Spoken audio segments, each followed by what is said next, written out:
Call to order today's special meeting of the Jackson City Council.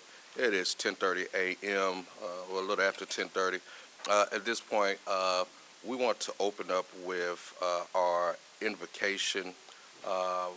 Pastor Eddie Rester, and then immediately following, we will have our Pledge of Allegiance that will be done by Lincoln Jones, who is attending Florence High School and just got accepted into West Point. So if we would please rise and stand for the invocation and following that, the Pledge of Allegiance. It's a pleasure to be with you today. Let's pray. Almighty God, we give you thanks and praise for all your mighty works. You are loving, good, and gracious. Thank you for creating us and sustaining us day by day. Thank you that you made us in your image to exist in community with one another. We thank you, O God, for our city. And we thank you for our elected officials, the businesses, the churches, the families, and the individuals that make our city great. I pray now for this council meeting. I thank you, God, for these servants, our mayor, the city staff, our city council members, who have chosen a place of service to our city at this moment, in this time of our history, on behalf of all citizens, businesses, and organizations of Jackson. Give all who have been entrusted the leadership of our city great wisdom that they may solve problems, distinguish between right and wrong, and bring order, stability, and prosperity to all who live in our city. May every decision be righteous in your sight, for our benefit and for your glory. May they conduct their business as bearers of your grace and love, and may the city be strengthened by their work today. Your grace, O God, has brought us safe thus far, and your grace will lead us home. In the name of Christ we pray. Amen. Amen. Please continue standing for the Pledge of Allegiance. I pledge allegiance to the flag of the United States of America and to the republic for which it stands, one nation, under God, indivisible, for liberty and justice for all.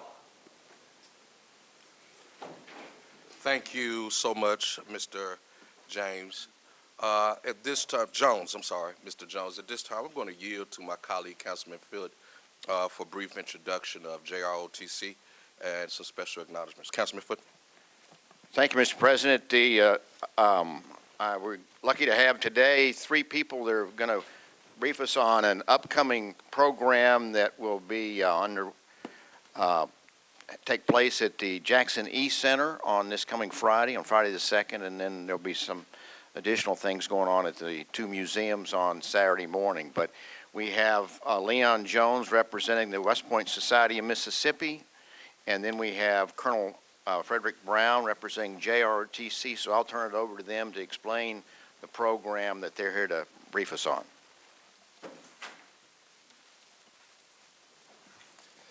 Good morning. The last time I was here, I followed some guy, and boy, he was outstanding, and it's like, man, that's a hard act to follow. And I had my own act today, but the mayor's not here. They've already introduced everybody. So here we go. I'm going to do it anyway. It's on TV now? Well, look, this is going to be my act. And some of you might relate to this, and some of you may not relate to this, okay? It's like, well, what you hear is not a test. I'm rapping to the beat. It's me, the groove, and my friends. We're going to try to move your feet. Well, I am Leon Jones, and I would like to say hello to the mayor, the staff, and the general people.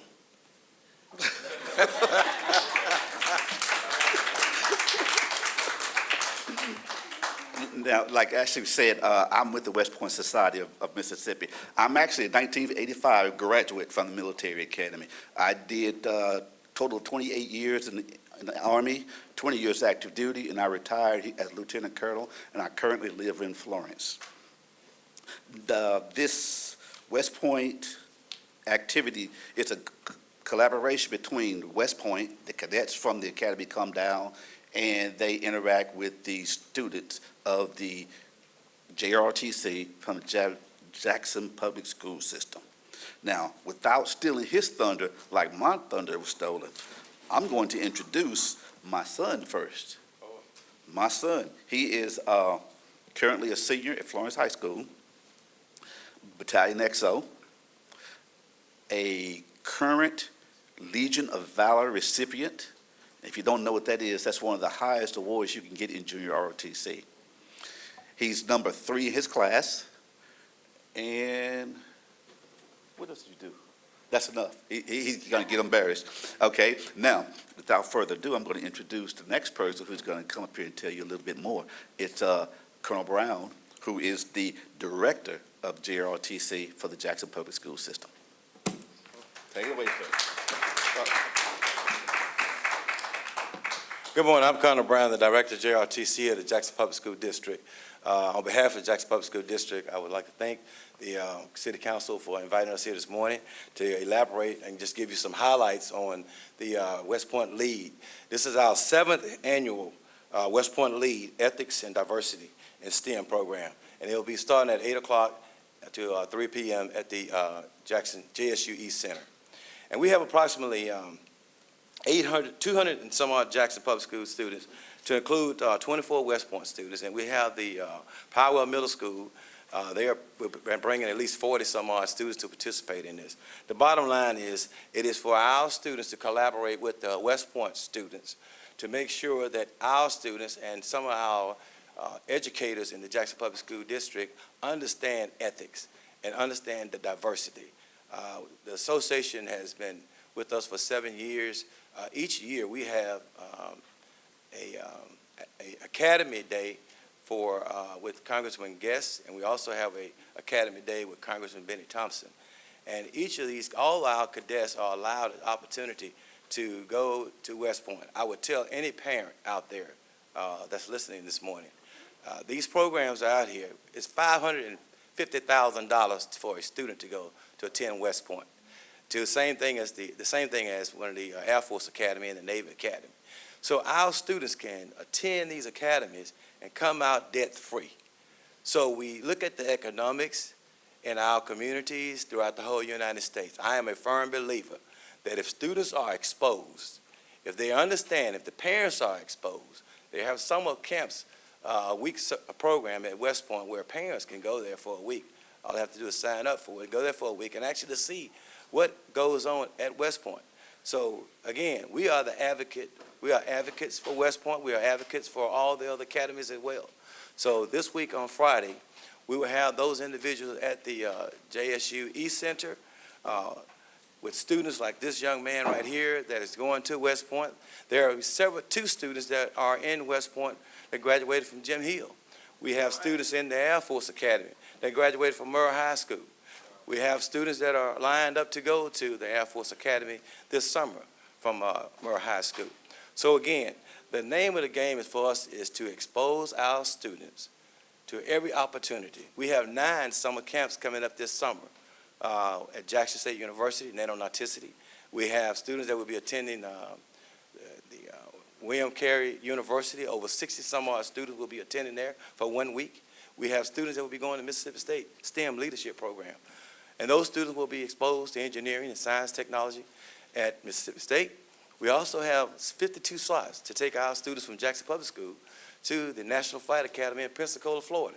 $1,500 per student to go to that location so that they can be exposed. Delta Airlines send their pilots there to be trained at the National Flight Academy.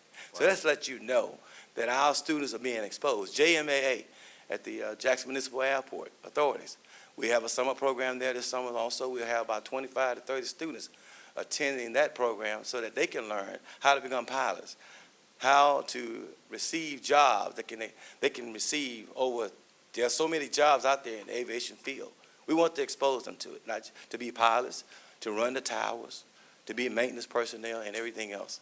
So again, on behalf of the Jackson Public School District, we have several leaders that will be there on Friday. General Leon Collins and the people from Ms. Pat Locke, one of the first black females that graduated from West Point. She will be there with the lead, with our educators, and they will break out into different sessions so they can understand the leadership, also understand the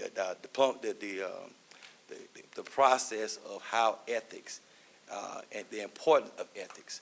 So again, if you're not busy on Friday morning, you're welcome to come to the East Center and join in with us. And again, Mayor, sir, we thank you for having us here this morning, and I appreciate you, Mr. Ashby-Foote, for this opportunity. Thank you, and God bless you. All right. Thank you.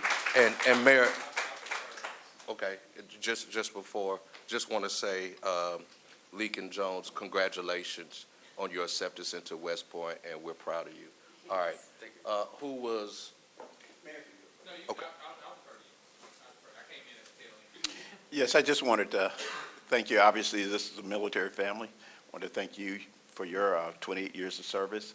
And young man, best wishes to you. You're going to the premier military institution in the world, okay? And you'll be trained, and we certainly appreciate one of our own sitting there. As a retired Air Force person, the military took me from a poor farm in the Carolinas, and it gave me 30 wonderful years of leadership, training, education, organization, et cetera. So it can make a difference. And Colonel, please, thank you and your staff for everything you're doing in order to prepare young men and women for a future. And this is one key role, one option, college, trades, other options as well. But thank you. This is what we need in our community. We need to keep our kids educated, disciplined, and focused. Thank you so much for everything you do. Yes, Colonel, I just want to commend you and the JROTC program within JPS for the tremendous work that you're doing. When I look back at just in my short time, all of the young people that we've been told are going to West Point, we've become just a regular pipeline now, delivering young people to West Point.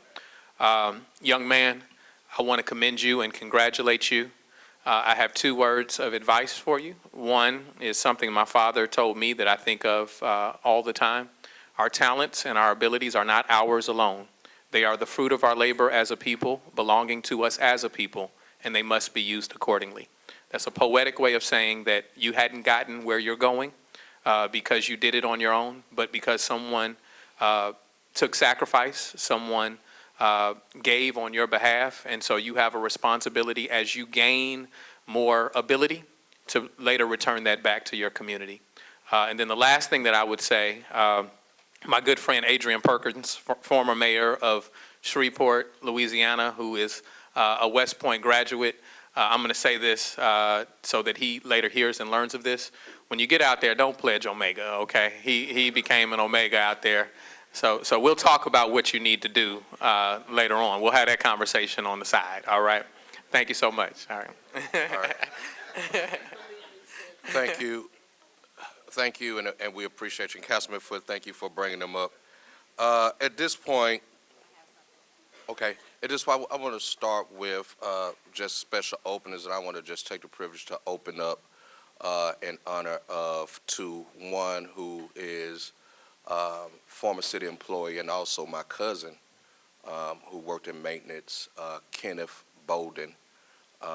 If we would keep the Bolden family, my family, in prayers, who lost his life this past week due to a tree falling on his house. The other would be my good friend, marched in the boom with him. He was my Masonic brother, my cable towel, Kevin Gentry.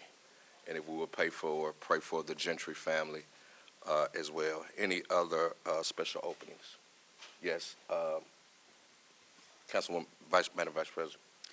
Yes, on Friday, it is National Wear Red Day in observance of Heart Health Month. And so because we won't be here on Friday, my council colleague, President Aaron Banks, and I are both wearing red in observance of Heart Health Month. Heart disease is the leading cause of death in the United States, and we're trying to bring awareness to it. Thank you. Thank you. Mayor. Yes, Councilman Banks, I join you in the recognitions that you have already made, especially for the city employee. I do want to ask that we be in prayer for one of our JPD officers who was in an accident earlier this week and sustained or last week, I should say, and sustained some injuries to her neck. And so we want her to know, I've spoken with her, she's doing well. We want her and the rest of JPD to know that we're in prayer and supporting them as she recovers. All right. Do we know that any others? All right. I would like to, at this time, ask if Mr. Michael Nichols would stand. Yes, sir. This is a surprise, but we want to take the time to congratulate you and appreciate you for over 30 years of employment with the city. When I met this young man, this was some time ago, he was a neighborhood association president along with Ernest Ward.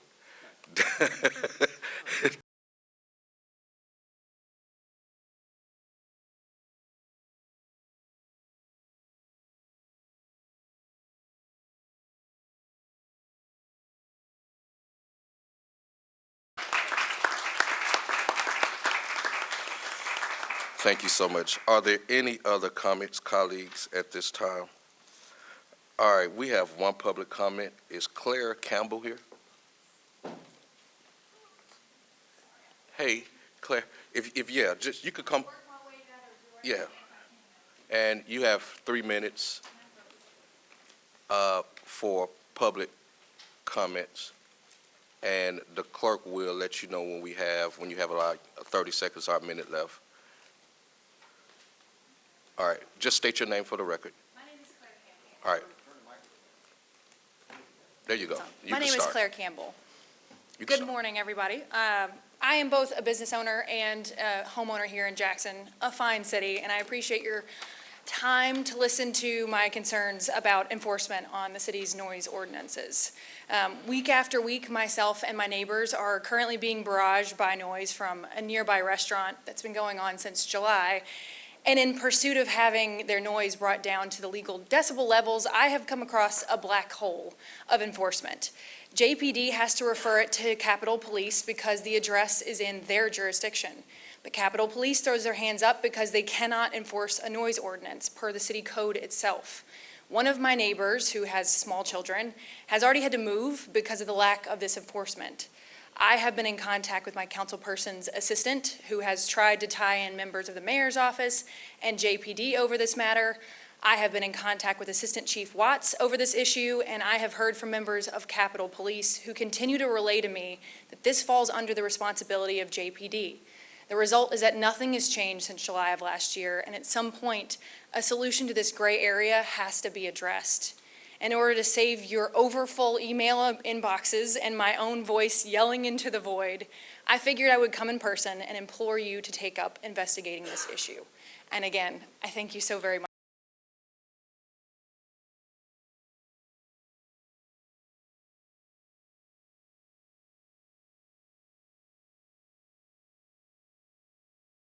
I see Chief Wade looking to, he's going to address this later.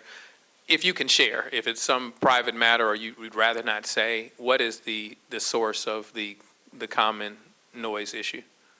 So every Wednesday night, Coswayla Grill at 1401 East Fortification Street, I have the address memorized from reporting it so many times. They have a DJ that comes and blares music from somewhere between 6:30 and 7:15 as the start date or start time, and it goes until 10:30 every single Wednesday. And when you call it in, they send an officer over to tell them to please turn it down. And then as soon as the officer is gone, they crank it right back up. So this is like a house party or? It's a restaurant with a DJ. The Mexican restaurant, right there, by the sports. And I have Yeah. no issue with them having music. It's just that, like, I am registering 70 decibels in my backyard, and I'm half a mile away. So I Okay. know that they're well above the legal limits. Okay, all right, All right, all right. all right. Thank you. Yes, Councilwoman Lindsay. Yes, thank you. I want to thank you for coming forward today. And yes, our office is well aware of this. And I appreciate your bringing it to our attention. And we have, as you said, done as much as we possibly can. So, Mr. Mayor, thank you very much. Chief Wade, we appreciate y'all's attention on this incredibly. Thank you. All right. Thank you. Let's go to consent agenda. All matters listed on the consent agenda are considered to be routine by the City Council and will be enacted by one motion in the form listed below. There will be no separate discussion of these items. If discussion is desired, that item will be removed from the consent agenda and considered separately. So moved. It's been Second. moved and properly second on consent agenda. Are there any questions or comments? Hearing none, all in favor? Item passes unanimously, that's 7-0. Let's go to claims. Order approving claims appearing at pages 192 to inclusive thereon, a municipal docket of claims in the amount of $4,987,096.49 for and make an appropriation for the payment thereof. So moved. It's been moved and properly second on claims. Mr. Mellenbecker. Good morning, Fidelis Malembeka, CFO. The following represents the four largest claims on this docket, and they are as follows. The first is Hemp Hill Construction in the amount of $1,202,007.25, paid out of Fund 32, Water Sewer Capital Improvement. This is for the O.B. Curtis Treatment Plant winterization. The second is Richards Disposal in the amount of $808,035, paid out of Fund 9, Sanitation, Landfill. This is for the Emergency Solid Waste Collection, December 2023. The third is Fountain Construction in the amount of $403,867.30, paid out of Fund 396, DFA.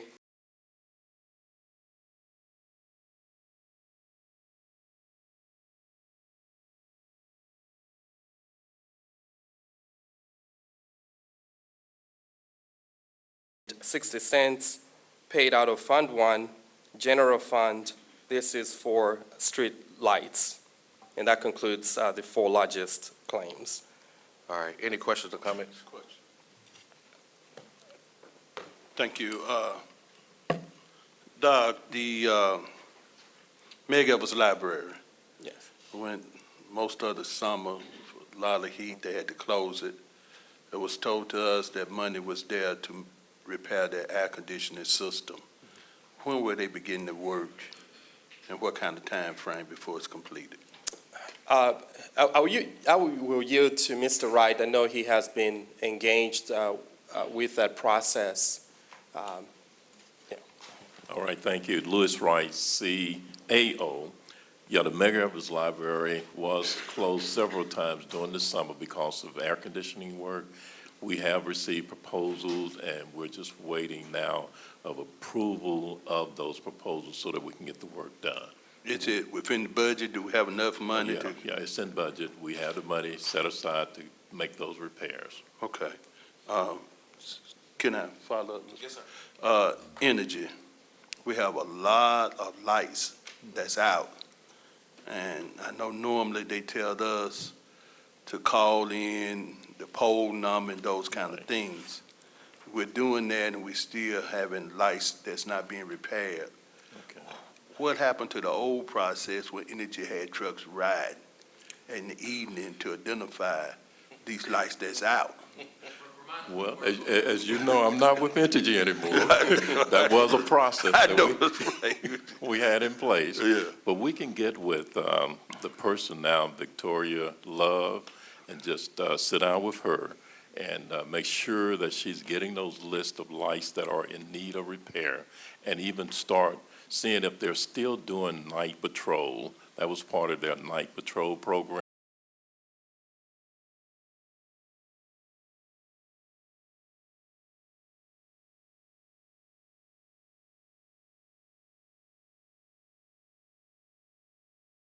Thank you. Mr. Stokes, you got a smartphone or a flip phone? No phone. Okay. No phone. All right. Yes, Mayor.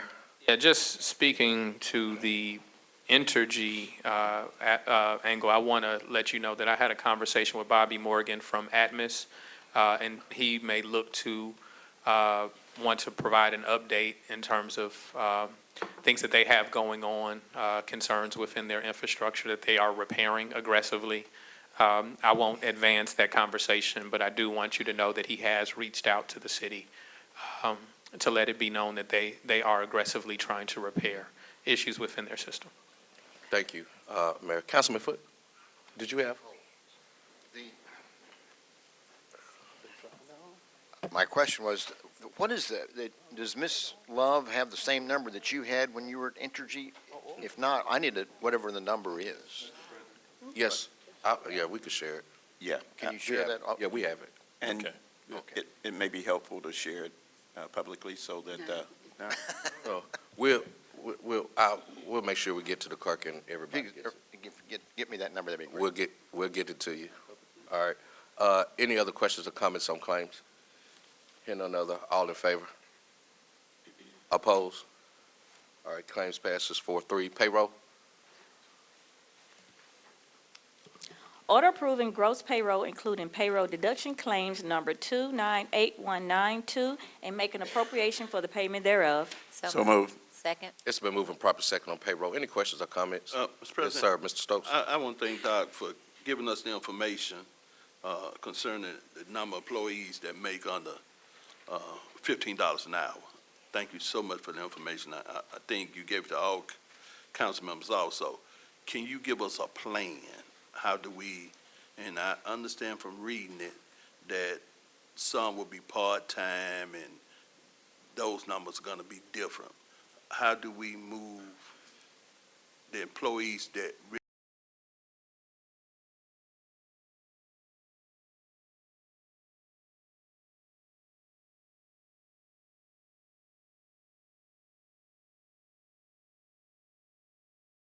behind the 8 ball whenever it happens, that we already above what the minimum wage is? But again, thank you for giving us the information. Thank you, Mr. President. Thank you. All right, thank you so much. Any other questions or comments on payroll? All in favor? All right, let's go to item number 12. Order appointing Geneva Johnson to the City of Jackson Planning Board. So moved. Second. It's been moved and properly second on this item. She's here. Okay, is the administration going to make an introduction, or are you all yielding to Councilman Stokes? She's right there. Miss Geneva, if you would approach. We had the pleasure of meeting with Ms. Johnson last week. We were impressed by her knowledge of her community and her commitment to serve her community. And we have no reservations about recommending her for the planning board. All right, thank you. Colleagues, I think we just need to, before we, Mr. Stokes bring up, I think we need to just change the second whereas. It has the name of Kim Robinson. So moved. Second. All right, it's motion is seconded in that second whereas. Point of order. Yeah, If you read the whereas, it states that, that there is a vacancy, and her term expired Okay, on October okay, I 31st, got it. 2021. I withdraw my motion. all right, I withdraw my second. Thank you for catching them, spot reading. All right, Mr. Stokes, did you have anything? Yes, Mr. President. Yes, sir. When you speak of Miss Geneva, her mother was a pastor. I'm sorry, her father was the pastor. Their family grew up on Powers Avenue, and they are church people, but she's a hard worker. The police department know her. She's not afraid in the community when something is going wrong. She's not one of those that throw a rock and hide her hand. She called the police officers, and she'll sit there, wait on them, talk to them, point dope dealers and boys out, and people have threatened her and everything else. You know, this is the kind of leader in a community that need to be on these boards. They love their community. They love their neighborhood. They won't let people force her to move out of a community. And I just thank everyone and ask everyone to consider voting in favor of her. I thank the mayor's office for giving her the opportunity. But this is what you call a role model in the poor neighborhood who's being rewarded. Thank you. All right, I was going to let her speak and then, Ms. Geneva. Yes, I'd like to thank you for the mayor appointing me. Try to talk a little bit more directly to the mic so that it can pick you up. Can you hear me now? Yes, ma'am. Okay, I'd like to thank the mayor and other board members who appointed me to that, because I do love where I live. I like working in the community with them, and it just gives me joy to see how beautiful we once was, and we can do that now. I see it coming back. And the only way we can get this, we have to keep on working, whether it's just one person, we have to keep on working, but I'm good enough to get somebody to help me. And so I thank you for this position, and I'm going to do it well. Okay? All right, thank you so much. Councilman Hartley? Yes, Ms. James, I just wanted to thank you for everything you do for the community. And I think it's especially noteworthy, as my colleague said, that we have someone from the people on the planning board concerning issues in their community. Yeah. And so we look forward to your service, and I just want to thank you so much for stepping forward and being unselfish with your time, energy, and looking out for our main reason for being here, and that's to help our citizens. Thank you so much, Ms. James. Thank you. Thank you, man. All right, thank you so much. Are there any other questions or comments? This is just on 12, right? Correct. All right, all in favor? All right, that is a vote of 6-0. Congratulations. All right, item 13. Order appointing Geneva Johnson to the Historic Preservation Commission of the City of Jackson. So moved. Second. It's been moved and properly second on this item. Mayor? Yeah, I'll take this opportunity because I stepped out the last item to introduce you. One, I'd like to express that we're grateful that your name was submitted to us. In our conversation, we learned just how passionate Ms. Johnson was about her community, and more importantly, about this city. Let me say this. I look to have balance on boards. Balance in terms of the skill sets that people offer. If I take the school board as an example, you need not only people who understand education and curriculum, but because they deal with budgets, you need people who understand the budget process.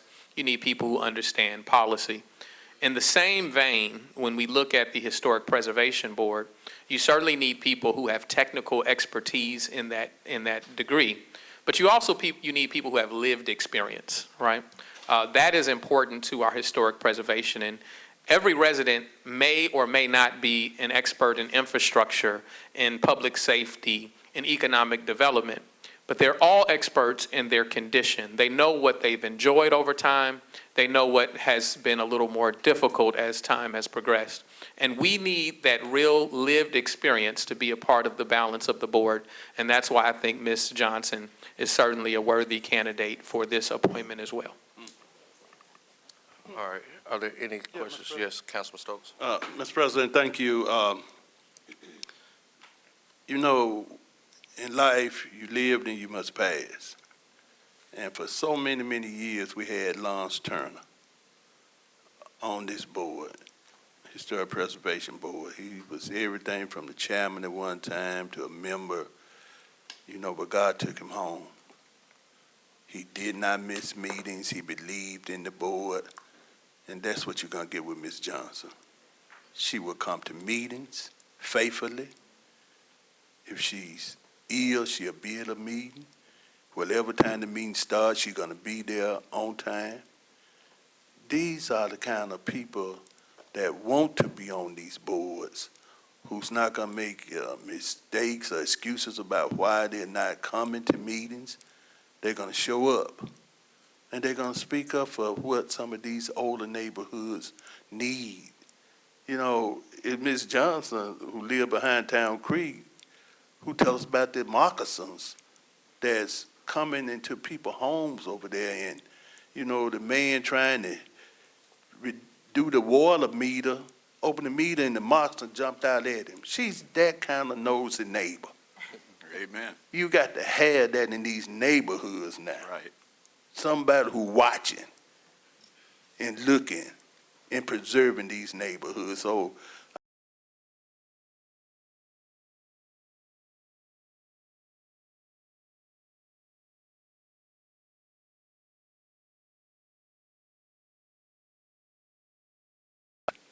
and that's what counts.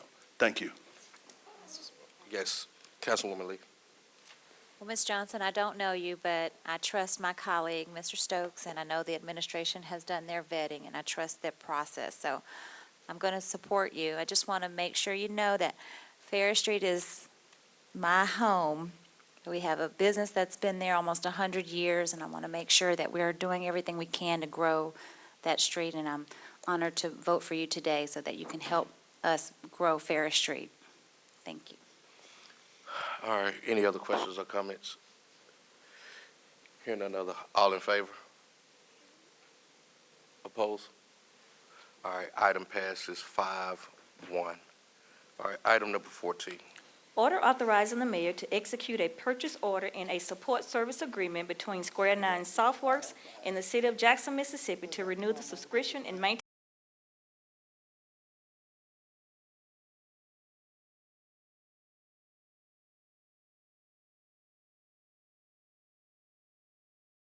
It's been moving properly second on this item. Are there any questions or comments? Question, will our clerk of council be able to have access to Square Nine for uploading documents or being able to view documents? Or to be able to view documents? Angela Harris, Municipal Clerk. Yes, she will. As you know, we just got an upgrade, so the whole system is different. And so, yes, she will have access to the minute portions of it that's relevant to her office. That's the only section. All right, and just wanted to take this time to shout out that Clerk Jordan actually built the Square Nine system with the, I know she didn't want me to say that, but she did when she was a municipal clerk or city clerk at that time and understands a lot of ins and outs. Any other questions or comments on this? Hearing none other, all in favor? Item passes 6-0. Item 15. Order authorizing the Chief of Police to sign an MOU with the United States Department of Justice Bureau of Alcohol, Tobacco, Firearms, and Explosives for the receipt of a National Ballistic Information Network mobile unit which will facilitate the timely collections, analysis, and dissemination of criminal gun data. So moved. It's been moving properly second on this. Colleagues, we had a lot of questions and answer on these, on this yesterday. Councilman Stokes, you have a question? Thank you. Chief, Watts. Chief Watts. I was going to say to Chief Wade that I appreciate his efforts.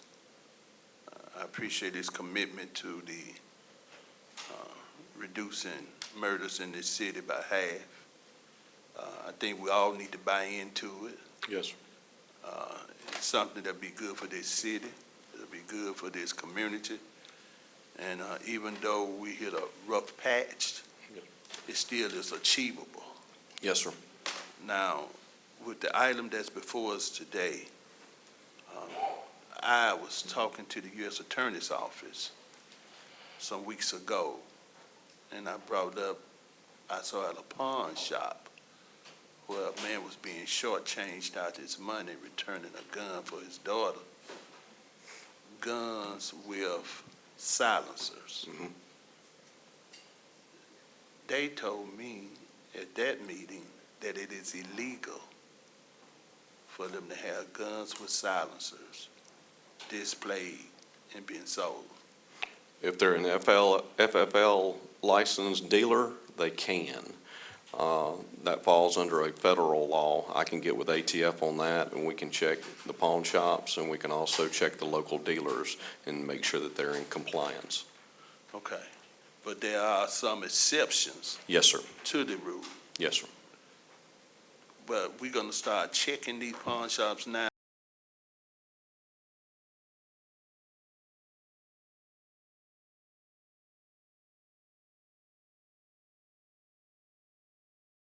It's a federal penalty if they're doing it without the licenses, and the ATF will be the ones that will be the enforcement agency, and they're helping us get that ballistic ban here on that MOU. And I was like shocked because, like I said, gentleman had me to come because they would shortchange him on a purchase of a gun by his daughter. Yeah. But when you go in some of these pawn shops, I don't go in a lot of them, guns all up and down the wall, Yes. all them different kinds, silence and all, and then they wonder about all the gunshots we hear all the time and the crime. So we buying in Ward 3, reducing the murder rate by half. We'll continue to have our community meetings and meeting with the police. Ms. Johnson's one of those who see something, she say something. I know the commanders and all of them know her because she gonna call the police if anything go wrong. We're gonna encourage others to do the same thing. Don't wait until something happen and then want the police to solve something on the back end when they could have done something on the front end. Yes, sir. Keep it a good work and welcome back. Thank you. All right, Councilman Hartley. Yes, Chief. Thank you and JPD for everything you do. I do have one question, and first, two questions actually. First of all, what does this mean for the citizens, this particular item? But my first question is noticing the uptick in crime and homicides. Are we seeing any common thread from it? A lot of it is the weapons with switches like Councilman Stokes was talking about. Those are a purchase that you can make online, or you can also make with a 3D printer. It goes on the back of the weapon where it will go and trigger the weapon to rapid fire. And so that's what we're seeing. And when, of course, rapid fire comes, you've got more of an opportunity of striking what you're actually shooting at than just pulling the trigger, because you have many things that you can do, which is push or pull and cause the round to go into other directions. Are there any interpersonal behavior issues that are common? Of course, domestic violence falls in there. Some of those are ones that we can't stop. Those are the ones that we want to get more education out there about domestic violence, talking about conflict resolution, things like that. That's where we want to get out and educate the public on that. We also want to get down to the root cause where, we've seen an uptick in youths, but we're also starting to see a certain gang, which is 4SK, which has started showing up, doing a lot of the shootings. What was that again? 4SK is the gang. 4SK? Yes. The gang? Yeah, and we're seeing a lot of uptick in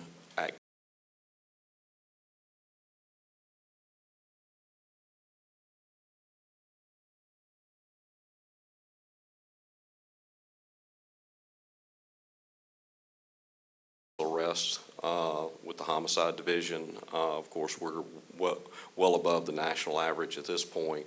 With this past week, we're kind of midway with the homicides, because we don't want to prematurely go and arrest someone that we're not 100% positive on that did the crime. So the ones that have happened this week, we have good leads on all of the suspects. We just want to make sure that we dot our I's and cross our T's in making that arrest before, we have all the evidence. Yes, sir. One quick clarification. When you say we're above the national average, you mean for solvability? Solvability. Okay. Yes, sir. Because that'll be a headline. Yes, And sir. I just need to make sure we have that clear. Yes, sir. Above solvability. Yes. Yes. Chief, I thank you for everything. And again, Chief Wade looked like he's being aggressive. Yes. And attacking these issues, and you and I are working on an ordinance, hopefully. Yes. We can complete and adding to the crime-solving Yes. picture. And- But thank you. I agree with my colleague, 50%, that's a bit aggressive, but Yes. that's the mark we're going to set. Yes. And we're going to see how 2024 turns out. Yes. Thank you so much, sir. And to get back on the NIBIN van that you asked about, the NIBIN van is a ballistic information system that goes nationwide. And when we respond to a scene, we're able to take that casing, take the weapon that we've recovered, see if it's been used in any other crimes. We'll go and do a lot of the backlog over the last year of casings. So we'll try to catch up as many cases that we can to see if we can compare any cases and solve any of the previous homicides to bring up the solvability rate even higher. Thank you, Chief, and I appreciate everything you guys are doing. Thank y'all. All right, any other questions or comments? Mr. President? Yes, sir. Just follow up on what you just mentioned. Yes, sir. Would you repeat it again, the machinery that, What the machinery is it's very similar to the old ballistic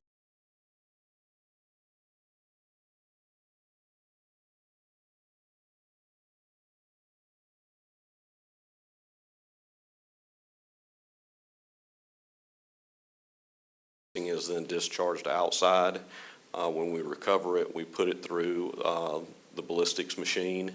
It will look at it. It's kind of like a fingerprint.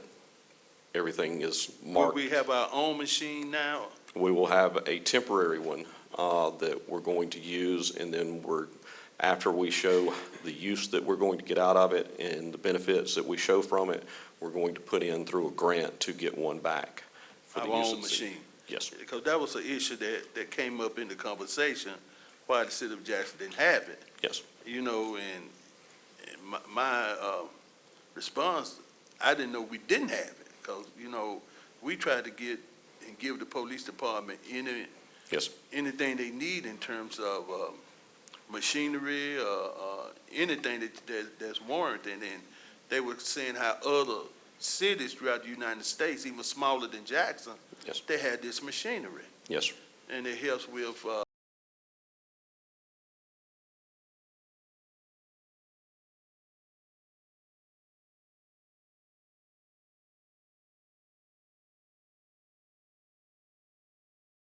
thank you. Thank you.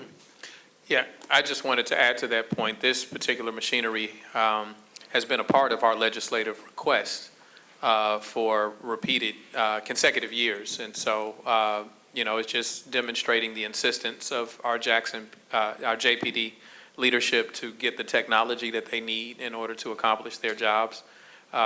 When our requests aren't met, we don't simply give up on them. We just find alternative routes to get to that destination. So I appreciate your persistence and the hard work of all of the men and women of Jackson Police Department. Thank you, sir. All right, any other questions or comments? All in favor?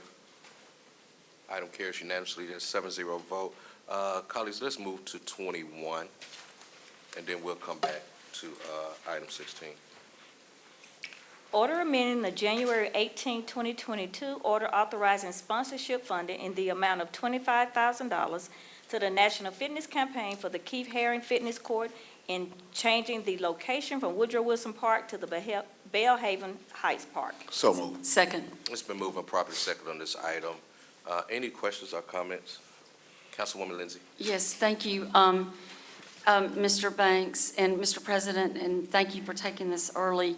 Dr. Mohammed is here, and he and I have been in conversation about this effort for some time now. And what we have is a situation where both of these parks are in the greater Bellhaven neighborhood. But what we have is a sponsorship issue. We have voted on this before for the one park, but we needed to raise an additional $200,000 in matching funds. One of the funders is Jackson Hart at $75,000. And then you've got the Community Foundation involved in this, and also the Greater Bellhaven Neighborhood Foundation involved in this, and of course, the Keith Haring Foundation. And so Jackson Hart has put millions of dollars into the museum trail. And they really would like to see this iconic beautiful piece of equipment go into the Bellhaven Heights Park, which is just off of High Street and in the very diverse Bellhaven Heights neighborhood. But even more importantly, it is the entrance point to the museum trail. And so they have asked, and we've been working with Parks Department to see if we would, could change the location from the Woodrow Wilson Park to the Bellhaven Heights Park. Dr. Muhammad, may I, Mr. Yes. President? Muhammad, Parks and Rec. Just as Councilwoman Lindsay said, that the sponsors who are funding the equipment that would go along the trail are looking to relocate it to the position over in the Bellhaven Park. From a aesthetics point as well as an accessibility, and working with them, we can see where this will be amenable and would go well with the request in moving. It's nothing that would have to come from Parks and Rec budget or nothing that would have to come from council to be able to do so. It's just simply looking to relocate it from the initial position to the next. Mr. Yes. Banks, for Go ahead. clarity, the $200,000 in private funds is being raised privately and is being housed at the Community Foundation. All right. Thank you so much. Did you have a? No, just quickly, I remember the early discussions on this, so this has been a long time coming. Be glad once we can complete this task for the community. This is wrapping up not only health and fitness needs along with art and culture. So it's not only providing fitness alternatives and opportunities for the community in which it'll be in, it's also public art and aesthetically pleasing for them as well. All right, yes, Councilman Stokes.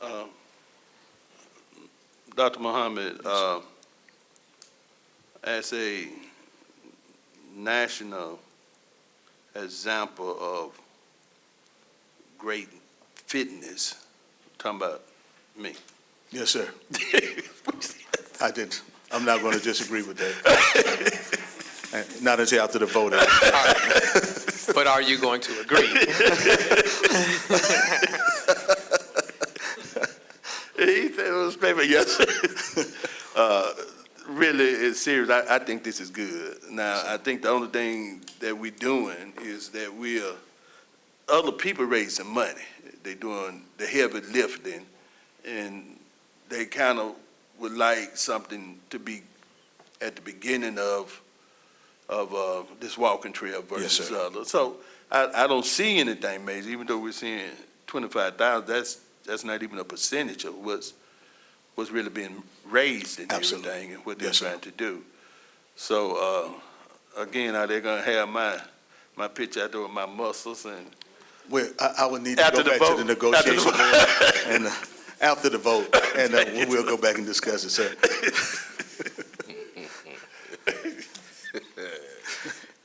Any other questions or comments? Hearing none other, all in favor?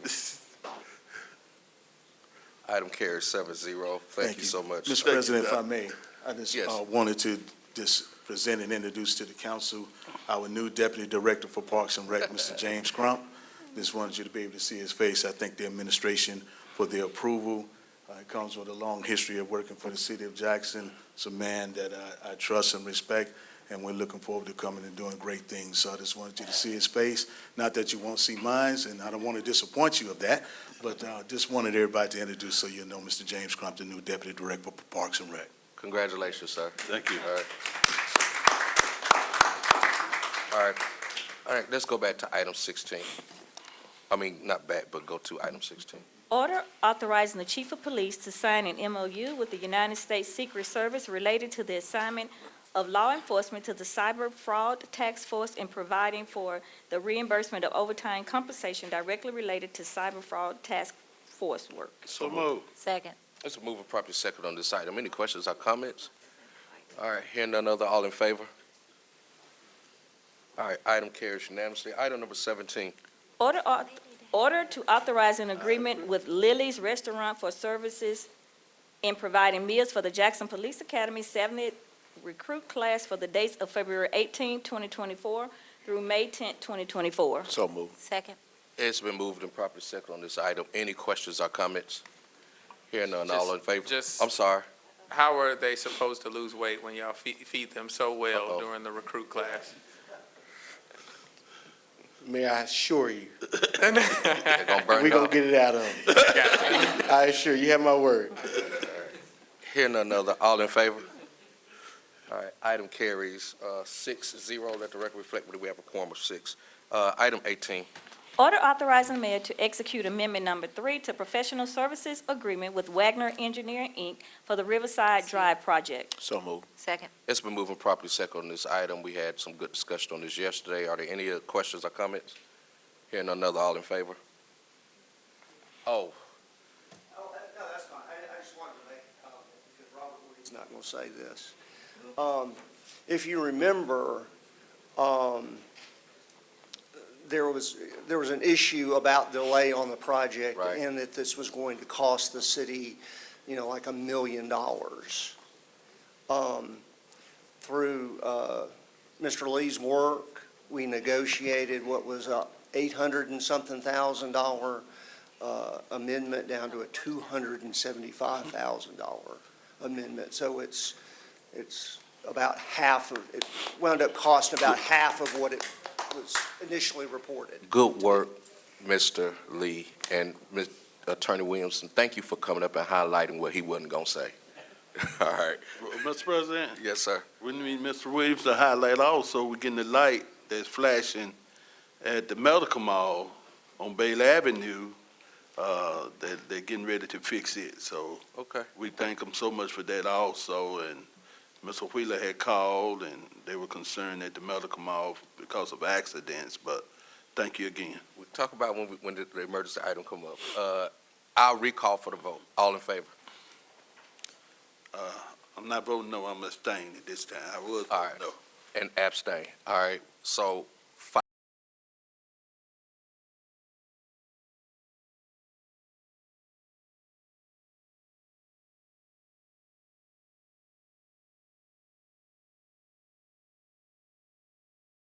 Second. it's been moved and properly second on this item. Any questions or comments? Hearing none other, all in favor? Item carries 6-0. Item 20. Order authorizing the mayor to execute a grant agreement with the United States Department of Transportation and the Mississippi Transportation Commission for the Medgar Evers Boulevard Raised Grant Project. So moved. Second. It's been moved and properly second on this item. Any questions or comments? Question. Yes, sir, Councilman Stokes. Mr. Wright,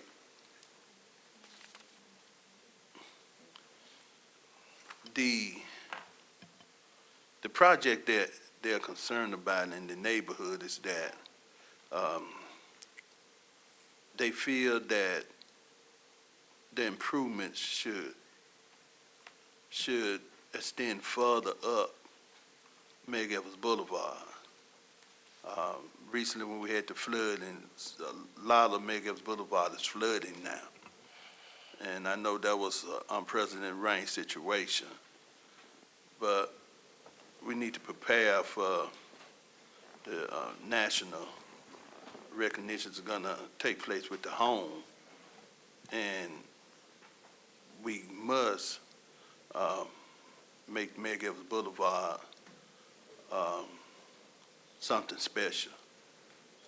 So I would hope that we'll consider, as these monies and other monies and everyone that's involved, that they just won't take a hard line. Because some feel that the Medgar Evers Boulevard really travels through wards 3, 4, and 2. And they saying the whole thing need to be addressed. Each ward need to really, because people don't travel in a car, bus, and then say, well, this is a different ward here. And, the whole thing need to look the part to honor Medgar Evers. So, thank you, Mr. President. No, thank you, Councilman Stokes. Hearing none other, all in favor? All right, item carries 6-0. Item 22 has been placed in legal. Item 23. Resolution of the Jackson City Council encouraging Jackson Water to refrain from the turning off water services for 90 days and issue credit for customers for the freezing temperatures and having to run having to run water to keep pipes from bursting. So moved. Second. It's been moved and properly second on this item. Mr. President? Yes, sir. Thank you. Mr. President, with this resolution, we're hoping that Jackson Water would pay attention to the concerns of the citizens in this city. The winter weather that we had recently did a disservice to a whole lot of citizens, but it was an act of God. Running water when you're already on a low budget to keep the pipes from freezing, it's going to impact the water bills for many. It was either run the water and pay an extra amount of money on the water bill, or allow the pipes to burst, and you're going to pay more money to plumbers and everybody else. So any way you look at it, it's a bad situation that's treating poor people, especially and elderly people on fixed income, at a disadvantage. That's why we're asking Jackson Water to consider not turning off people water for 90 days. And we're asking because we know that it's their discretion. They can do whatever they want. We understand that. And we do believe that from the time period where some citizens didn't have water at all to low water pressure, all those issues should be put in consideration to giving credit to some of these water. We're not asking them to refund money or give money. We're asking them to give credit on a bill, which is not a disservice to the company, and it's not a financial strain to the company. What it would be is a way to show customers that they are customer friendly and they understand the suffering that some of these customers have gone through and continue to go through. Thank you. All right, thank you. Any other questions or comments on this? Hearing none other, all in favor? Opposed? All right, item carries 5-1. Item 24. Order reviewing and continuing August 29, 2022, state of emergency. So moved.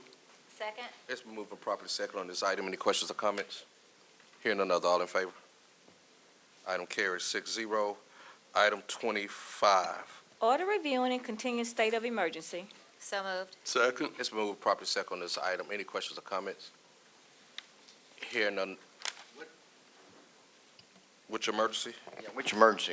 The I difference believe- between items 24 and 25, if somebody could explain that. Shanikia Jordan, Clerk of Council. Item number 25 is for the flood. It was years ago, let me tell you the year. Not the flood, the high water we just got. 2020, Oh, 2020. February 18th, 2020. All right, you got it? All in favor? Item carries 6-0. All right, let's go to 34. If the clerk would read that, and then we acknowledge the monthly financial report is required by state law. Monthly financial reports are required according to sections 21-35-13 of the Mississippi Code, annotated of 1972. All right, if you would just acknowledge by raising your hand and saying aye that you received it. Aye. All right, let it be noted that was received. We'll go to discussion number 26, Landon's World. Councilman Stokes. Thank you, Mr. President. We have the owner. Come on up, Dr. McGee. We had a situation near 5 Points on Meg Evans Boulevard where Landon's World is located. And what make it so alarming is that this is a towing company that works through the city of Jackson and with the city, and some dirty dogs came and set cars on fire. And what make that so alarming And that's why we wanted to make sure that the chief was here so we can get Mr. McGee to talk to our police department. Because the issue turned to whether or not a former person in law enforcement who has a criminal federal conviction is involved with setting cars on fire at a business. But we'll let Mr. McGee speak to us about what happened, what they found. Well, I'm not sure exactly what all they found, but my grandson, one of my grandsons, he's let me know that one of the persons that works for this company that we've had issues with, them.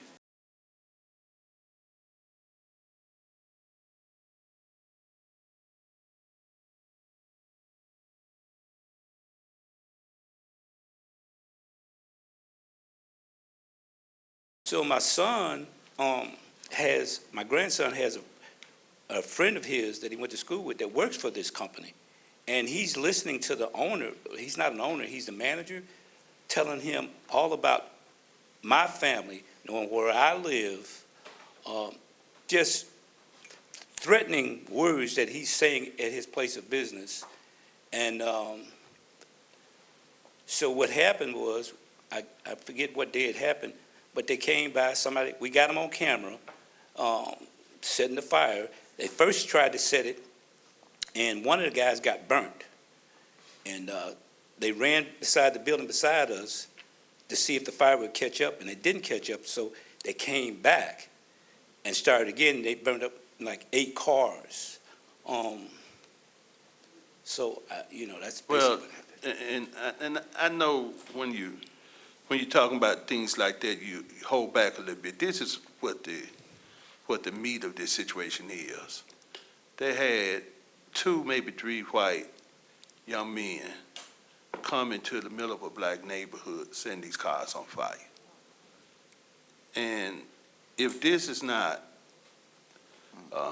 looked into carefully, this could set out a whole lot of things that we don't need to happen in Jackson, Mississippi, because they're not going to allow them to set cars on fire at businesses that's competing against them in Jackson. And it's sending the message, because we're getting other calls about these tires being dumped, where they're finding it's white people bringing these tires, dumping. I'm not saying all of 100%, but what they have on camera, as they have it on camera, it's not like they're guessing and using words to trying to incite somebody. They have it on camera from their business and other business in the area. There was 2 white men setting those cars on fire. We don't need this kind of nonsense, and we need our police department to talk to everybody involved, because somebody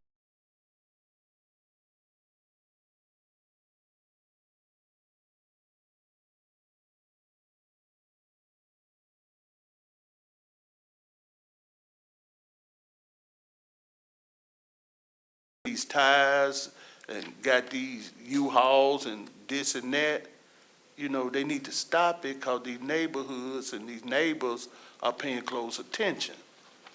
And they have weapons and they blocking streets and everything. A word to the wise is sufficient. That's all I can say. That's what the old people told us. A word to the wise is sufficient. This man has a legitimate business, and people coming on private property, setting fires to automobiles that belong to other people. That's a disservice to his business. That's a disservice to this city. And it's gonna cost a lot of people a lot of money, whether it's insurance companies or them privately, because of nonsense. Did I kind of cover it enough for you with that?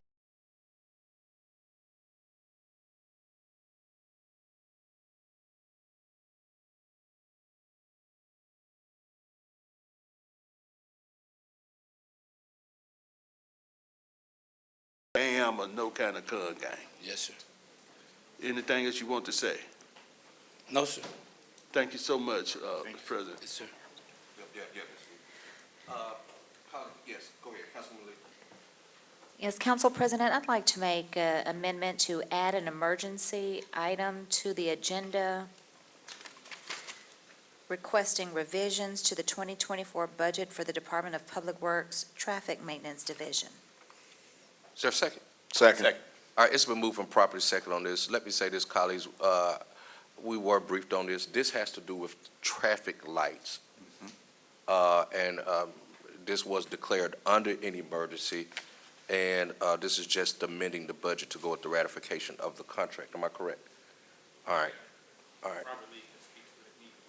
Well, yeah, I just can make a brief statement to get it, so we can get it on, added to the agenda. So we need unanimous consent for this. All right, all in favor? All right, item is now being added to the agenda. If the clerk would read the order so it can be placed on the floor. Order amending the fiscal year 2024 budget of the City of Jackson Department of Public Works Traffic Maintenance Division. Move. Second. It's been moved and properly second on this item. Mr. Lee? So, quick background. We did declare emergency pursuant 31-7-13 back right after Christmas to allow us to enter into an emergency contract with a contractor for temporary signal maintenance while we work to restock our signal shop in-house. That contract has been sent to legal for signatures. What this item here does is to move funds within the traffic maintenance for the funds needed to pay that. That's the $100,000 listed here. The other two was for some computers that were not originally part of the emergency, that was on the regular agenda item for this came forward as an emergency, for traffic maintenance as well. What we expect 2 weeks from now is to bring forth the agenda item ratified.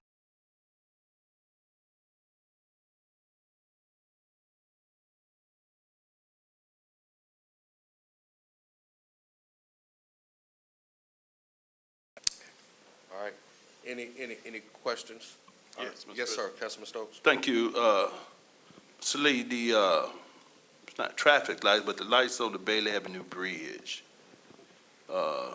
in Vernon Addition, the council passed an order some years ago. The lights are still out. Do we foresee when they will be repaired? I'd have to defer that to care and maintenance. That's under that shop. I'm not fully sure as far as the status of that.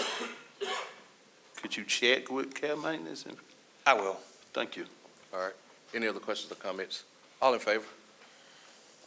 All right, item carries unanimously. Thank you. Thank you so much, Mr. Lee. What was the vote? 6-0. All right, item 27, Councilman Stokes? Thank you, Mr. President. Mr. President, there's concern about over $1 million missing from the city's coffers. And we were hoping that with federal help,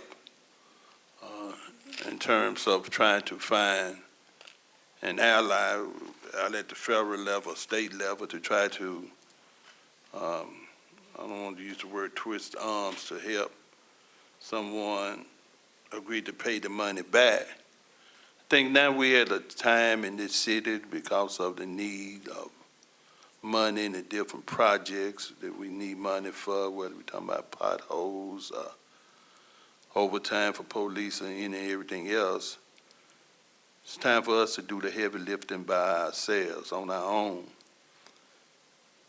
It's time for us to either hire, retain some lawyers to help us collect our money.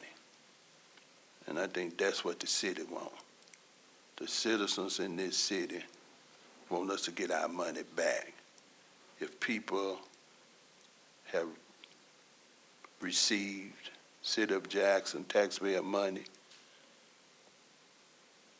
and it can be proven no work has been done, then the City of Jackson deserves to receive every penny of our money back.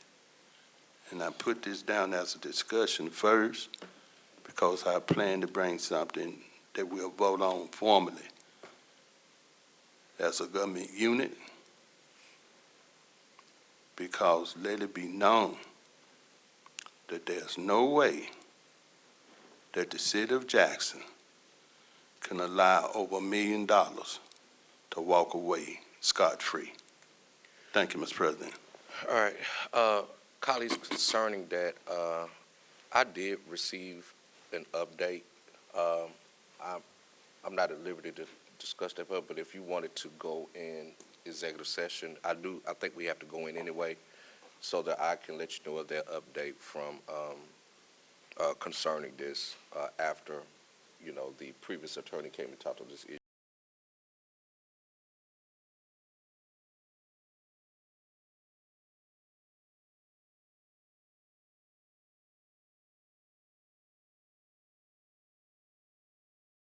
Let me put my glasses back on. 33, I'm sorry. All right, so 28, Councilwoman Lee. Yes, thank you, Councilman Banks. When we first found out about the Tougaloo College sign being down on State Street, the mayor and I were working hard to get it fixed. I know that Mr. Wright has taken it over, and there's a lot of work being done behind the scenes, but I'm still getting calls from the college and the community, and I just wanted you to state what's being done on the record so I don't have to keep repeating it, so that people will know that we are working to get it repaired. Sure. Louis Rice, CAO. Care Maintenance is working on the sign, and they got an update this morning. They are trying to locate a piece of equipment or a tool to drill the sign back into that concrete base that's there. He indicated to me that they should have it in place by this Friday. Okay. Also, Mr. Wright, the one across the street, the college alerted me that it doesn't light up. Are we able to do something about that as well? We'll check on that as well. Thank you. All right, any other? All right, let's go to, garbage contract status. Councilman Foote? Thank you, Mr. President. I just, say again, I said several times in the past that the sooner the mayor and the administration bring us their first choice for the garbage contract so we can deliberate about it, the better chance we'll be able to avoid another crisis like we've suffered through last year. And and that's pretty all much I had to say. All right. Yeah. Mayor? Just quickly, we hadn't held anything. The committee has not met. It's not been given to them, therefore no recommendation has been given to me. So I don't have anything that I'm delaying bringing to you.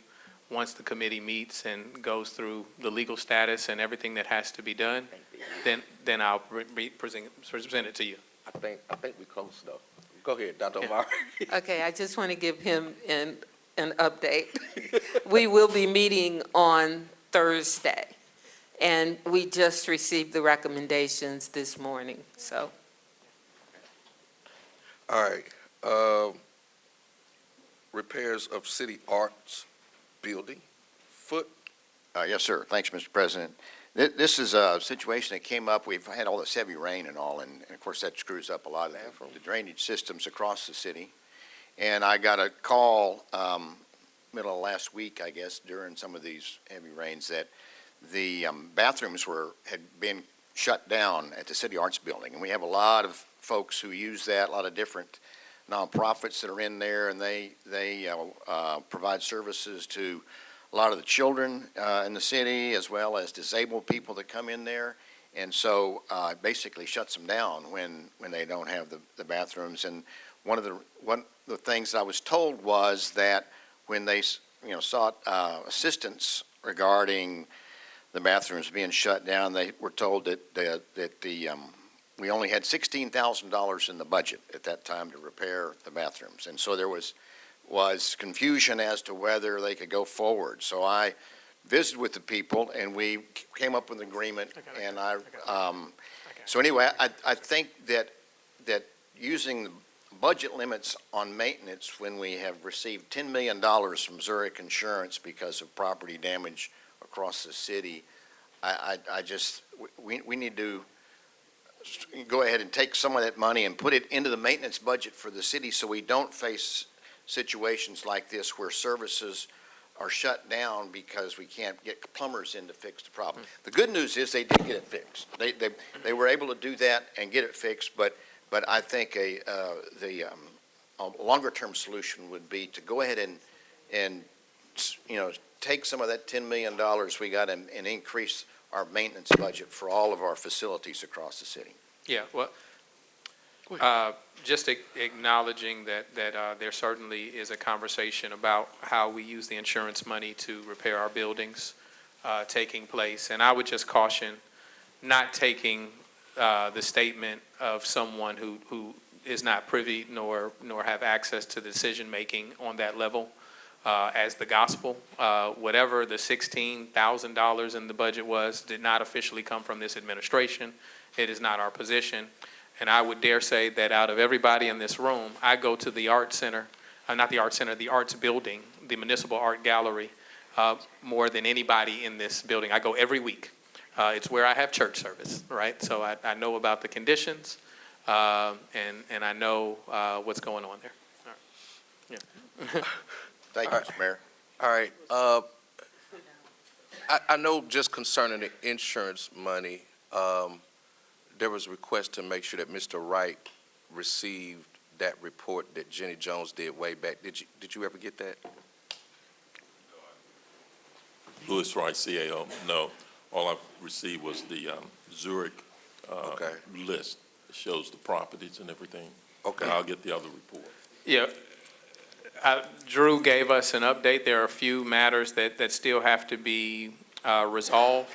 And I'll just leave it at that, Drew.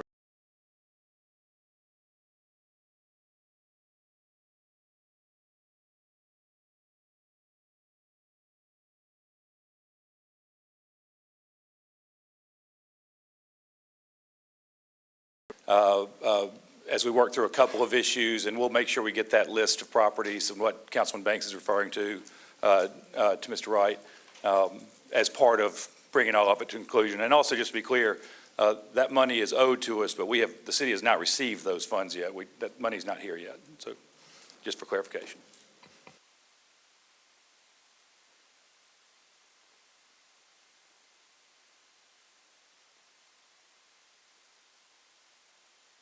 Thank you.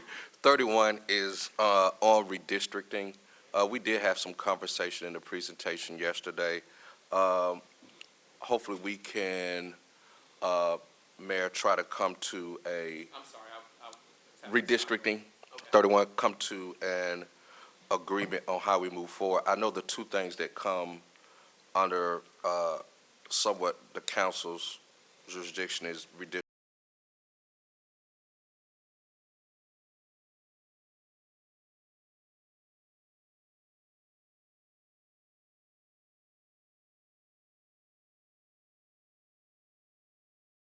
Somebody mentioned that it might be healthy like every 3 years or so to look at changing that. I know that we've had some delays. We are, 2 years behind now? And we're still waiting on the convention center. So I know that, and then I know as far as the redistricting, because I know it's going to call for each one of us to meet with them one-on-one. And I know the last time it was done, they went back like 3 times because Brian and Angelique gonna be fighting, and so if we can come with some recommendations, I think we had a presentation that I think the council was well pleased with from Butler Snow based on the presentation they gave to MML, but just wanted to be able to move forward as quickly. They did say that we need to do it by June 1st, but I would like, no, July 1st, right?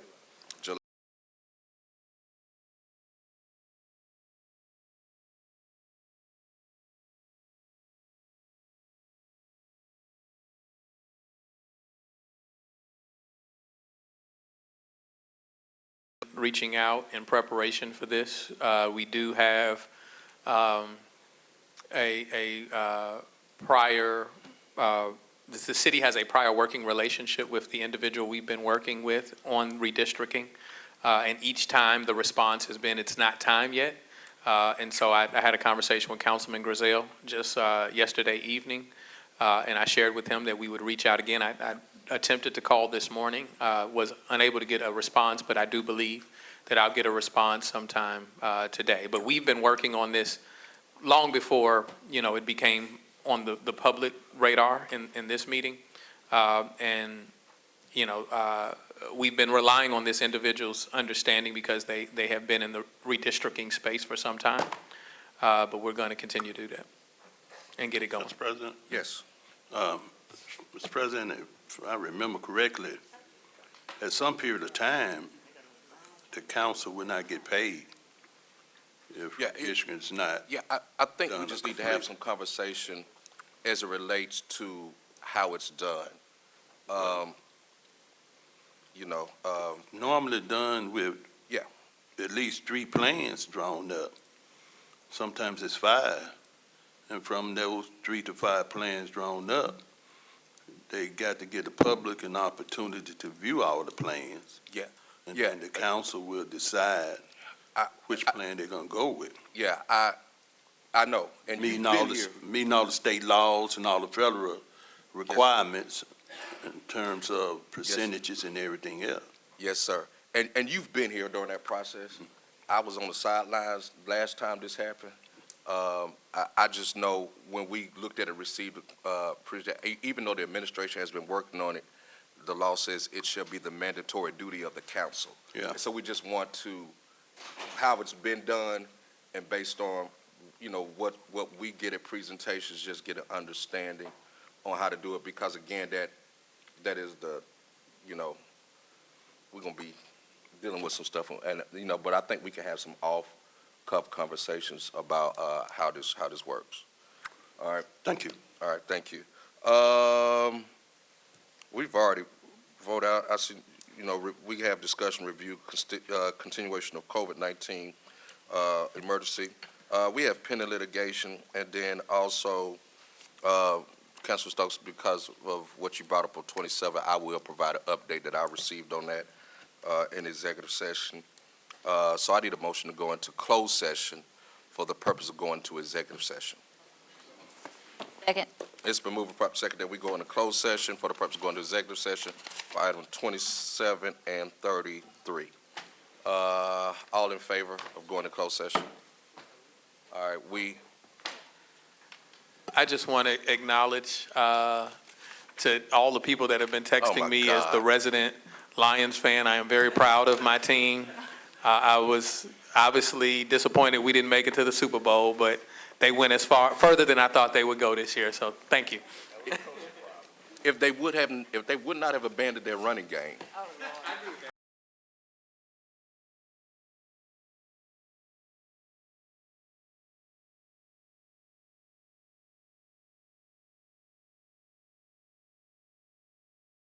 no action was taken, only discussion. Just want to remember in closing out this meeting in honor of Kenneth Bolden, who's a city employee, and then also in honor of our dear friend, Mr. Kevin Gentry. Anything else? Any other closings? That's it. With that being said, meet adjourned.